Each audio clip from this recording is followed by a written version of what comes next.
हमारा आज का विषय है मोह। मोह का अर्थ होता है एक ऐसा आकर्षण जिससे छूटा ना जा सके, ऐसा खिंचाव जिस पर हम काबू ना पा सकें। यही होता है ना मोह। विवश होकर हम खींचे चले जाते हैं। कुछ प्राप्त करने के लिए हम अपना सब कुछ दांव पर लगा देते हैं।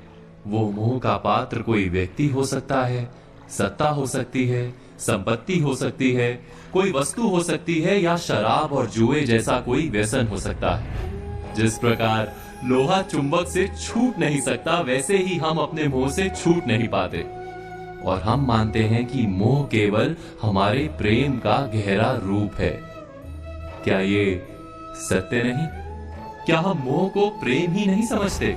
और फिर भी विचारकों ने, संतों ने मोह से छूटने का उपदेश दिया है। ऐसा क्यों है? मोह और प्रेम में भेद क्या है? हम विचार कर रहे थे मोह के विषय में।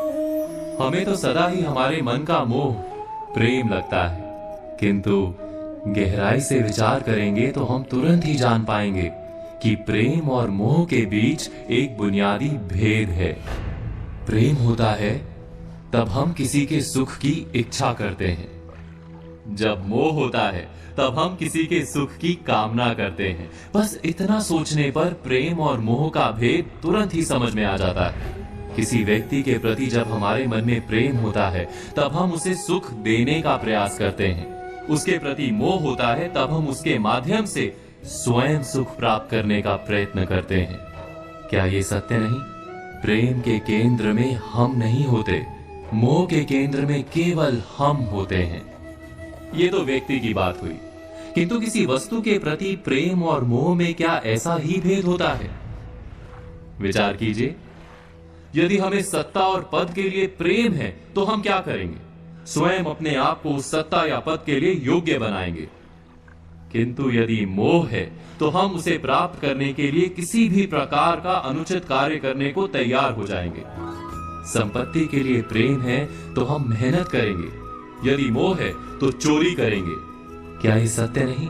हम विचार कर रहे थे मोह के विषय में। जिस वस्तु या व्यक्ति के लिए हमें मोह होता है, हमारे सारे सुख का आधार हम उसे ही मान लेते हैं। जब वो प्राप्त नहीं होता तो हमारे मन में विक्षिप्तता प्रवेश करती है, जुनून पैदा हो जाता है। रात दिन हम उस व्यक्ति या वस्तु को प्राप्त करने के बारे में सोचते हैं। उसे प्राप्त करने के लिए उचित अनुचित का विचार नहीं करते। यही कारण है कि मोह से भरा व्यक्ति स्वयं को और समाज को हानि पहुंचाता है। तो क्या इस मोह से बचना इतना कठिन है? नहीं, मोह से छूटने का सरल सा उपाय है। मोह को प्रेम में परिवर्तित कर दें। अर्थात बस इतना जान लें कि हमारा सुख और दुख किसी व्यक्ति या वस्तु के कारण नहीं हो सकता। सुख और दुख ये तो हमारे अंतर का व्यापार है, हमारी आत्मा का स्वभाव है।